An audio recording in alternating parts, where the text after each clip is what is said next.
You are listening to the Pro Organizers Coach podcast. I'm Samantha Brown, a professional organizer and business coach.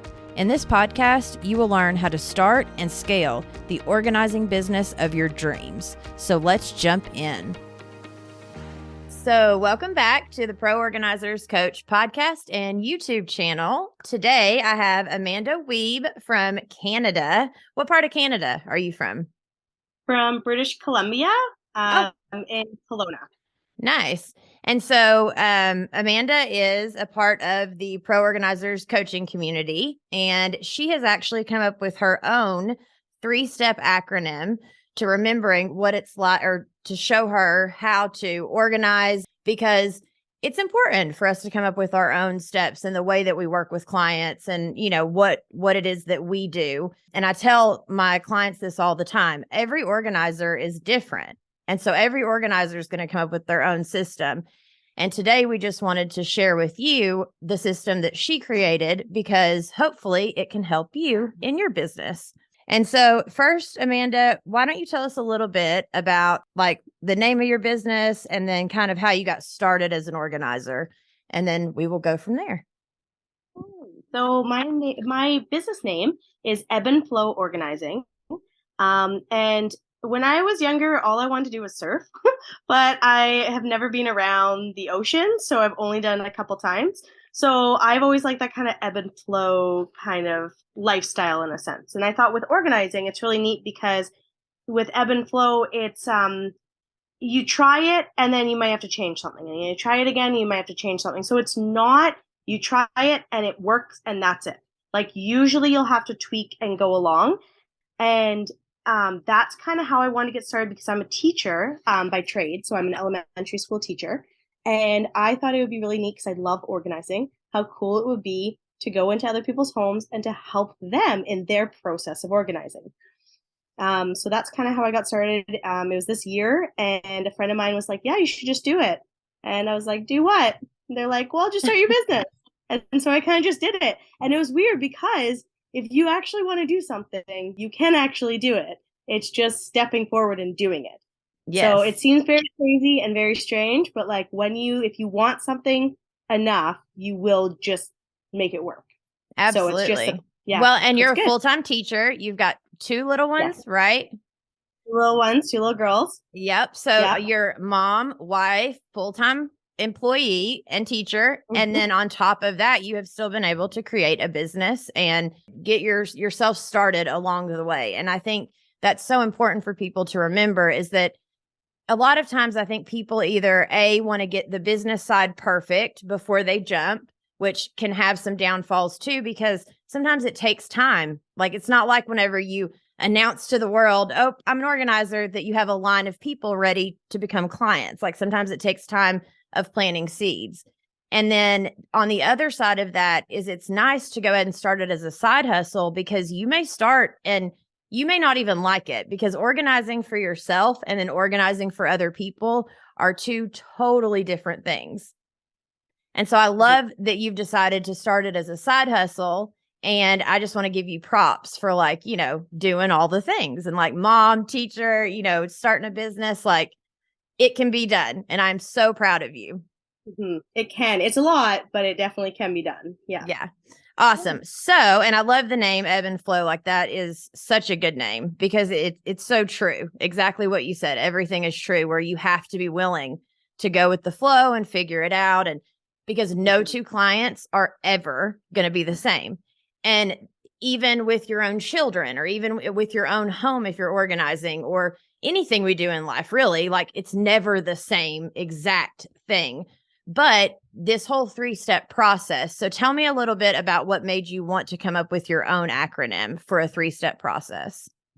Definitely. So I was, you had mentioned it before when we were chatting, the Mums Organization Motivation podcast. Mm-hmm. And I actually decided to, on the road trip, to listen to this podcast, and she had her own 3. And I can't actually tell you them because I couldn't remember them. So every time I was listening to it, and I'm like, I love the point, but I couldn't remember them myself. So that's kind of why I wanted to make up my own, because I was like, that will help me only if I have the ones that work for me. So even when people are watching today, I might have ones that you're like, oh, this is interesting, but it might not actually work for you. So to kind of find your own really can help in your own process. Yeah, absolutely. I'm actually in the process right now of coming up with some courses, and the first one's a mini course that's going to have like a template of the website for a professional organizer and like what needs to be on your website and that kind of stuff. And I actually have been, it's kind of what you just said, where I've been trying to figure out like what is my process, but how can I take that and then help other people to have that template and to have, telling people what to put, but not telling them exactly what to put because they've got to figure out for themselves what their ideal client is or what they want to put on their website, but still being able to help them, give them a template or a frame or inspiration. And so, yeah, I love that. So real quick, tell me the 3 steps. And I love that you went ahead and used the acronym for EB for the ebb and flow, like that it worked out that way. So tell me about Yeah, that. so I got really lucky. And so EB is the acronym. So E is establish your goals. So whenever you go into a house, you always want to kind of establish what's going on. B is begin the process. So you have a long process of going through what needs to be done, how to do it, actually doing it. And then B is balance your space. So after you've done it, it's great. But if you don't keep up with what you had set yourself up for, it won't stay that way. So that is something that I think is so important for people to understand is even as organizers, for us to come in, we can organize. We love doing that. But if you're not going to take the time after to really keep up with that space, even if it's not a lot, but to make sure that whatever system you have in place is still running how you'd like it, then it won't stay that way and it'll go back to what you had before. Yep. Yeah. And that's also why it's so important, in my opinion, and why I also got certified as a life coach. Because for me, I realized very early on how exactly what you said. I can come in and physically do this all day long. But if I don't help you with your mindset, if I don't help you like at least somewhat figure out why is it the way it is now, and how can we help you kind of shift that so you can maintain. And so you are able to continue to keep that balance in your life. It's not going to matter what I do today. Like, I mean, it'll help you for now. And, I have those clients that really could care less, just being flat out honest. They could care less about the emotional side. And they're like, listen, I just need you to do it for me. And I'll pay you for the maintenance sessions in 3 or 4 months. I'll have you come back and just do it again. Sure. Which is fine. Absolutely fine. But then I also have those clients that are like, well, I really can't afford to keep having you come back. I want to learn to do this for myself, or I want to understand why my house has gotten this way. Like, because there've been houses I've gone into that when I ask them, well, how long has it been this way? It's been years and years and years of it being that way. And so when it takes that many, when you've been living a certain way for a very long time, it takes time to figure out mentally, emotionally, but also physically, like how to kind of redo things, and like do them in a way that benefit you. Like the way that we organize may not fit everyone. It's definitely not going to fit everyone.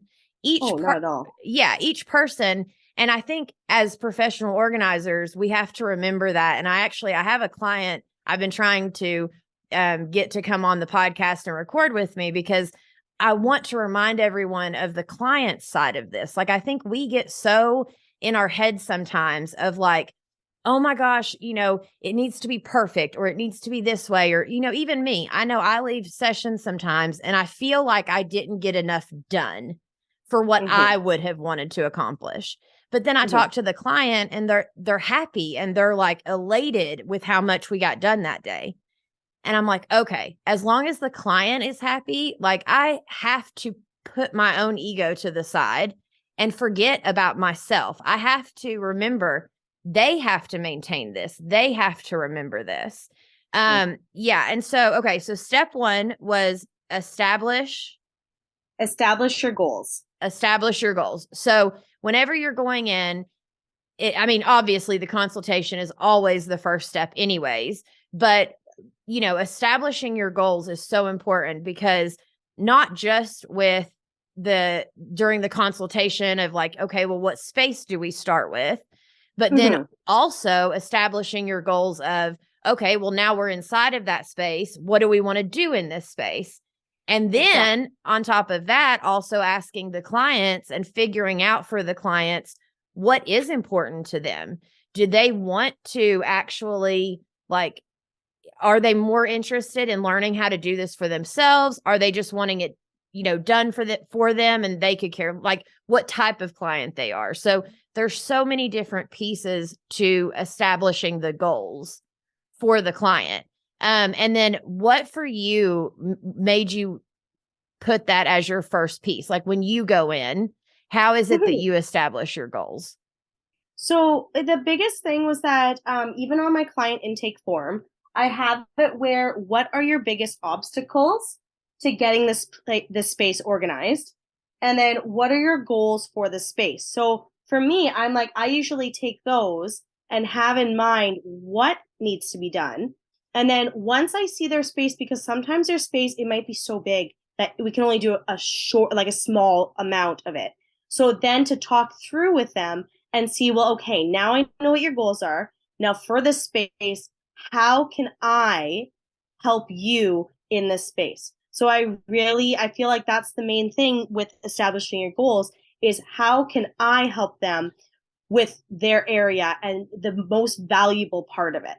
Because sometimes, and a lot of clients that I have too, it's they can't spend tons and tons of money on sessions because it adds up. So I want to be able to help them with the thing that's kind of bothering them the most.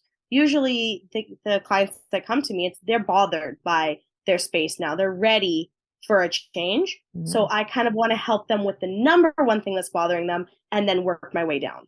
Yeah, I mean, absolutely. So two things just came to mind. One is I used to always ask my clients when I first got started during the consultation, I would ask them, if you had a magic wand and you could wave it today, what space would you fix if you could only fix one space? Because that would tell me what is their biggest obstacle, like what is their pain point? Because exactly that, when they have a pain point if they're calling. And then just today, even during your session, sometimes you have to reestablish your goals. Like I was doing a session today and, we got through what the goal was, which was building this bookshelf, and we got it all organized and everything in her office fixed. And I looked at the clock and we had about 45 minutes left. And so then I, was able to ask her, okay, we have about 45 minutes left. What else can I help you with that you struggle with? Do you want to keep staying in this area? Some clients have a really hard time just making decisions about small things. Like for her, it was this big stack of like papers. She's like, just sit here and go through this with me real quick. It's been set, that pile's been there forever. And I'm like, okay, done. And as long as they are happy and as long as we keep asking them these questions, that's Mm-hmm. going to guarantee that they are happy, which means they become our biggest fans. They tell everyone, they become our biggest marketers, the whole nine, because we made sure to keep asking them what they wanted. We didn't assume that we knew what was best for them. Oh, definitely. And that is huge. That's something that I've really noticed is you have to like I've kind of at times have stepped away, like not stepped away in the sense that we're doing something and they have a way and it's not my way, Mhm. and just to listen to them because ultimately they're in that space. So, but it's been fascinating because I haven't been an organizer for very long. It's been since January, and just noticing that in myself, being like, oh, okay, I need to take a step back. I'm listening to you. I think is something I really learned, which has been fascinating. So Yeah, it's so good. And I literally like I have gotten to the point where before I go into a session in the car, I have to take like 5 minutes and I just kind of breathe and I'm like, all right, because I want to emotionally leave myself and my stuff at the door. And then yeah. when I'm on my way home, I also do kind of the same thing because I don't want to bring like, because if it was a really emotionally draining session, I don't want to Mhm. bring that home and later today be yelling at my husband and him be like, what in the world? you know? So true. So true. Yeah. So awesome. Establishing goals. Okay. And then remind me again what step 2 was. Okay, so step two is begin the process. So begin the process basically is we have the goal, we're ready to start. So we're starting it, we're going through, like, let's say we're doing a kitchen, we're making sure to take everything out of that space, sorting it how we need to in its appropriate areas, and then seeing what actually needs to go back. What can go back? And I love what you always say, what can we keep? What can we release? So I love that releasing of items and then go through that process. So really beginning the process is just kind of starting it, going through those steps, and really getting into it, which is super exciting. It's like the fun part. That's like the really fun. Well, and even as if someone's a new organizer and they're listening, or maybe they haven't even worked with clients, the process is so important. Of if you like the first time you do sessions, right? Like you almost get overwhelmed at certain steps because you just don't know what you don't know yet. And I remember learning that just begin, just start somewhere. And the second you start doing something, and it's always pulling out and decluttering is always the first step, and so the second you just pick a spot to start with, then your brain starts working, and the things that come naturally to you are going to show up anyways. Like you're going to end up knowing what to do once you start. But the longer we stand back and just look at the whole thing and stay overwhelmed, like we can, it's a scary moment when you have those moments. But if in those moments you can remember, just start, like just begin somewhere, just grab something and start, you will figure it out. It is fascinating though. I remember people telling me that it's just starting and going with it. And it's so weird in that moment to actually start. And then it's like, wow, like I just did that because it's a skill that I have and I'm very grateful for it. But I didn't know how like magical it is almost. Like being in that spot and actually being like, yes, I was able to do that. And it was easy. But at the time you're like, oh my gosh, it's overwhelming. What do I do? Will I be able to accomplish this for this client? Yep. And then when you get done, you're like, oh, wait, time's already like, oh my gosh. Yeah. And honestly, like a lot of times I have found that, things will, like the timing of things always work out the way they're supposed to. If we need a second session because it's a bigger space, then fine, we'll figure out a second session. And we'll do another session. And, if we need to buy bins or we need to do whatever, but just beginning and we would not be called to this if we didn't naturally have the gift. Like we just wouldn't. True. Yeah. And so once we start, exactly what you said, it's almost magic of like that gift rises up in us and we are able to then do what we need to do once we begin. And it's kind of the same in running your business, like exactly what you said earlier of you're able to do it. Now it's hard at times. There's times you want to give up. There's times that it's stressful. There's times you don't have clients. There's all these things that come along with it, but it's the action. Taking action and taking steps is always, always, always your best bet of just beginning. Just start somewhere, start doing something, and it will work itself out. I love that. Okay. And then on our third step again, so we have established our goals. We have began, like just jump in, get it started. And then the second B is, and the third step, balance your space. So again, it's having us come in and balancing the space for them or for them to balance the space. So especially with kiddos, I have 2 in my house and my girls are very, very good at balancing their space. So once I teach them and go through with them what's supposed to happen, where items are supposed to go, how to help clean up, they're able to do it. So a lot of it is just teaching and kind of coaching through with our clients to help them, and especially if they have kids, to help their kids go through it as well. Because ultimately you want their space to be effective for them, but you often have to kind of coach them for that to happen or it won't happen. Absolutely. Well, and with the whole balance thing, like especially with kids, it's whether they're adults or kids, if things don't have a place to go, which is that whole, if we're organizers, we all know that that quote of a place for everything and everything in its place. Like if you have too much stuff in any space, whether you're a kid, whether you're an adult, like it doesn't matter who you are, your brain, of course, you don't know where to put it back. You don't know how to help. And as parents, or even, our clients, if they are parents and they go to tell their kids, clean your room. Okay, well, if you've never gone through and shown them this is where these things go, or there's not even a place for the thing to go to begin with, how do they, where are they supposed to put stuff? It's going to end up in the closet, under the bed, like crammed in corners, because they don't know where to put it. And so, that's honestly like what we have to then do for our clients, whether it's because they're overwhelmed in life, whether it's because they just don't have time, whatever their thing is. A lot of them, I think it's kind of the same thing. They just don't know where it's supposed to go. But a lot of times it's because there's too much stuff for the space.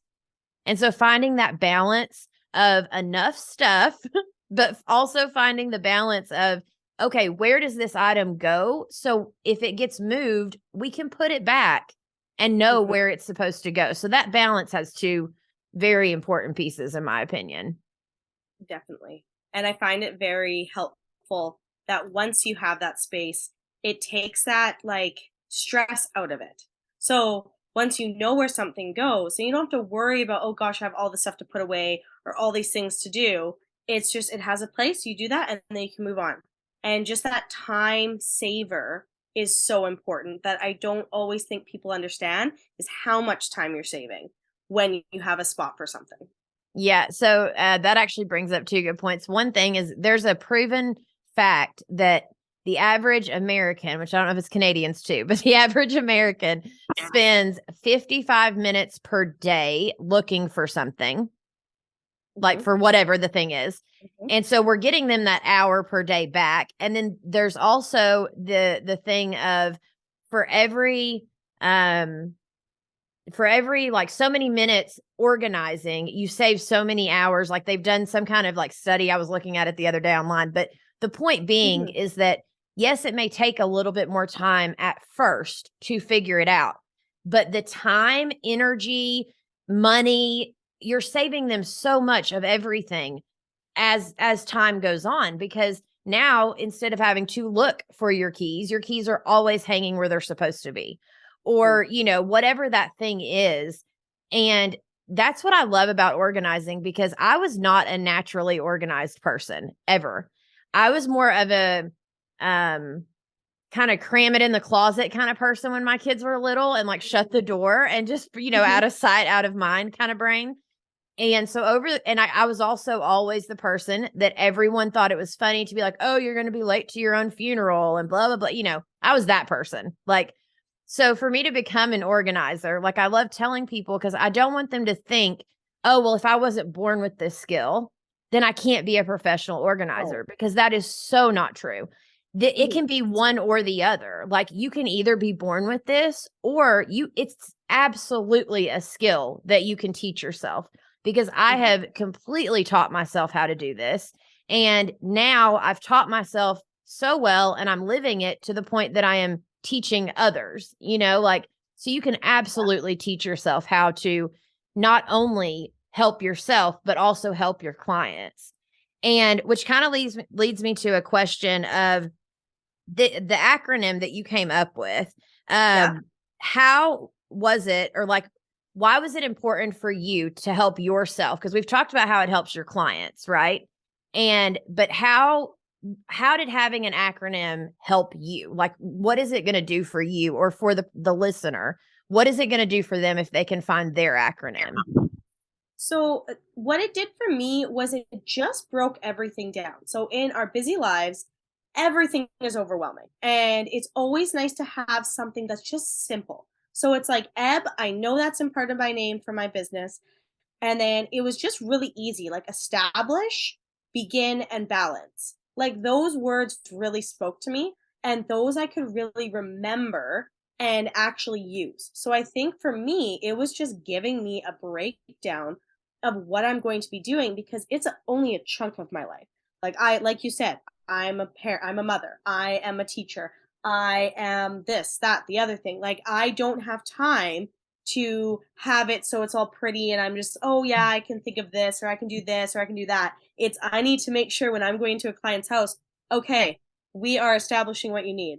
We are beginning the process. And then if you need some help balancing, I will coach you through it, or we can have another time to maintain. So it just really quick and easy. And I think for others, that's what's so helpful is the fact that if they can find their own acronym, it can just be something easy for them to remember.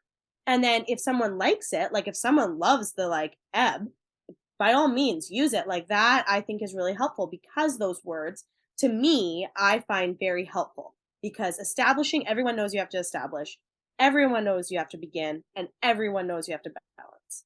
So it kind of, that's what really helped me. Yeah, I think that's amazing. And, honestly, it's that way with anything that we're doing. Like with with the course that I'm building, it's on your homepage. It is so important. You have I think it's 8 seconds from the time someone clicks on your website to grab their attention, or you lose them. And a lot of times when you look at your website, a lot of times you see most people only make it on the homepage and then they're gone. And so making sure that, you kind of the same thing of making it simple for people and kind of grabbing their attention from the get-go of, 3 steps. It's my 3-step process. When they feel like what you're doing and that you have a process, they are so clients are going to be like, oh, okay, I can get with that. For you, I would say, go put that on your website, front and center, top, for you, Amanda, put that out there, ebb and flow, and then have it and be our 3-step process to getting you organized, and that way they know that you have a system that they can count on as clients. That's true. Yeah. Yeah. And simple, to the point, just like what people do nowadays. Yeah. Yeah. Yeah. And, an organization is simplicity. That's what it is. It's about coming up with systems that can make our life simple. Mm-hmm. Yeah, absolutely. And I am all for that in our business too. Keep what's that acronym KISS, keep it simple, stupid. Yes. Yes. Classic. Yes. Yeah. It's so true. It is, for whether it's business, motherhood, home, doesn't matter what it is. Just keep it simple. That's all we have to do. Thank you so much for coming on the show. It has been so good. And I was so impressed with you whenever you came up with this, and just watching you grow, and your Instagram, and tell people where they can find you if they want to go follow you on socials.